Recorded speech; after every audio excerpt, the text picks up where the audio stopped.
Comic sections. Dito yung mga dito sa mga comics na ito, mayroong mga CDs. Nalagay ko dito yung mga CDs. Ako nag-decide.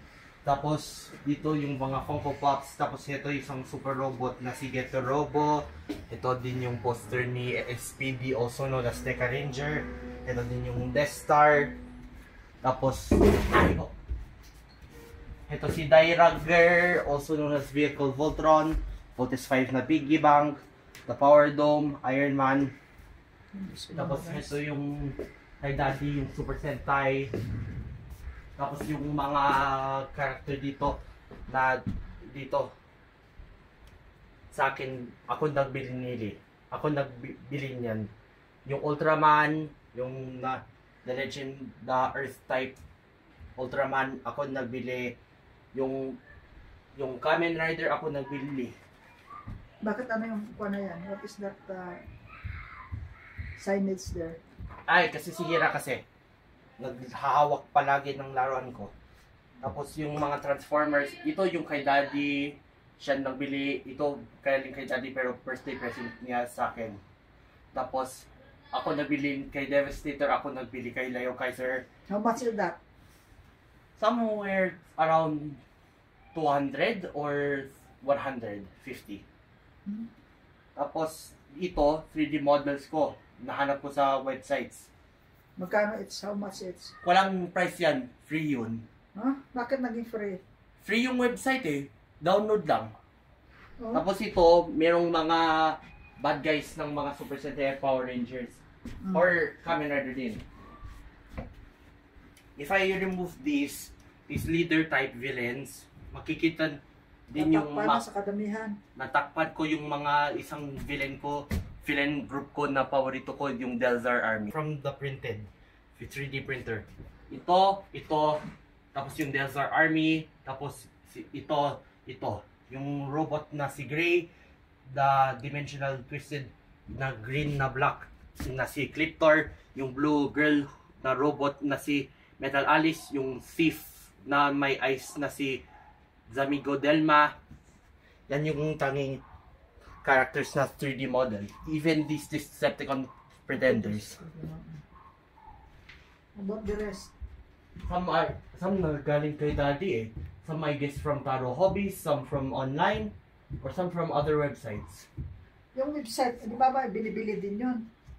Yes, kay Daddy. Pero websites na ginagamit ko, 3D model. Which means free. Bakit free? Kasi you look at the for example, Thingiverse. That one is used for 3D model making eh. Free na models. Some of those like these ones kasi galing ito sa Thingiverse. While others like some models that I picked were from my own machine.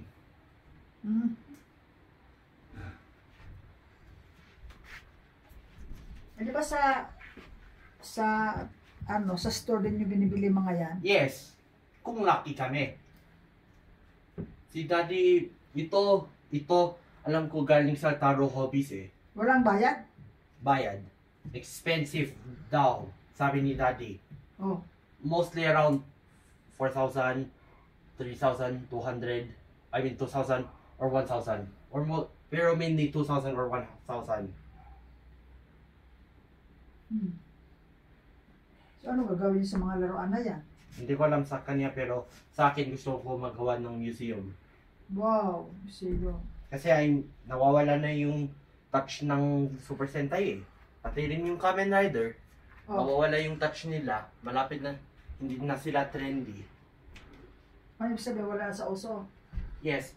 At since wala na yung Power Rangers na sa media, kasi sabi daw ng isang maker nila, yung bagong owner nila, bawal na. Hindi maganda na yung Power Rangers. Pero I doubt that kasi since I heard Disney is owning it back, meron na akong chance para ma-keep mo na ito. Ako ibibinta yan, mahal na. Mahal. Merong mahal na dito. Kagaya ng Go Ranger, 5-Man, Turbo Ranger, Life-Man, Maskman, Flashman, Changeman. pa nandito? You can still remember the price of that? Hindi. O paano may binta yan kung hindi mo alam ang price? Nasa search ko gamit yung Google. Oh. Sino pa nandito? Ka-Ranger, Kaku-Ranger, Dai-Ranger, expensive din. Ano na kaya yan, mga laruan? Pero oh wait, I forgot to add Go Geiger and Super Robot din. Kanino yung malaki na yan, that wonder? Daddy? Yes. And din si dating memorial person na matay na hero, na totoong hero na namatay, si Tommy Oliver, also known as Jason David Franks. Bakit mo na-memorize mga yan? Yung mga characters lang at robots nila. Pero alam ko yung merong secret hidden values sa mga ito. Pero ito, I think that you will sell this very expensively kasi since patay na si Tommy Oliver, also known as Jason David Franks. So kung patay pala, mahal na. Yes, kagaya ng mask doon sa Maskman. Ni Red Mask. Ang mga pangalan? Hindi ko alam, pero meron akong memorya dito sa utak ko na pinakita niya sa akin si Bioman, si Maskman. Pero ako, na-discover. Yan, mga ano mga yan? Super Sentai din. Super Sentai.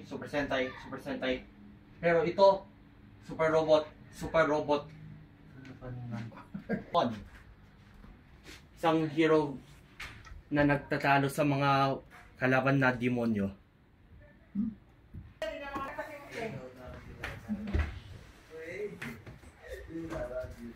Manage na mga anak.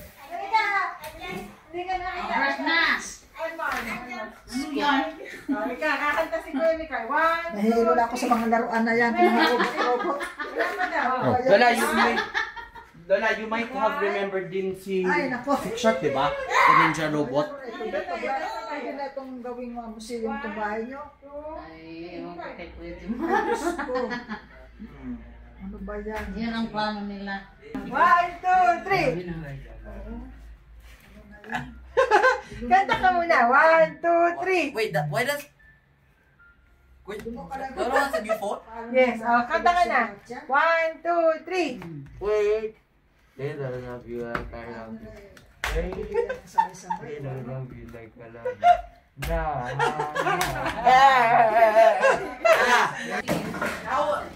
I-charge mo yan kasi. Galing na. Sige po, pwede pa. Ganun para si Kim. Pero may merienda po dito. Ha? Practice pala si... Surprise na ikaw. Every corner, there's a robot. Yeah, you want... Kasi, just once, okay? Big Mustin, ano ba yan? Pinapakita ko dyan. Kasi... Walang ibis. Kasi na ano, One wants to. para pagbalik nito, Yung sa sa likod likod din. din. Ay, ito na. Yan. Wow, para tayo sa aeroplano nito. Kira, you said you're looking for Gridman. Ito, pakita ko muna.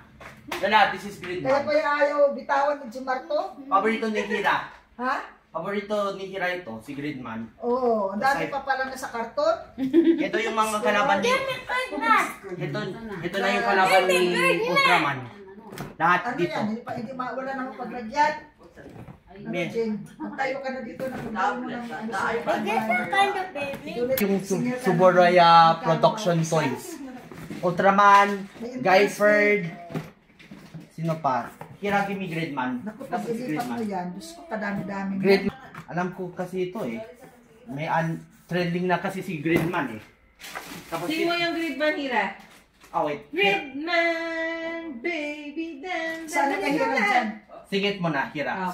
Sing ka Kay na. Lolo. Gridman. Ganon? Oh,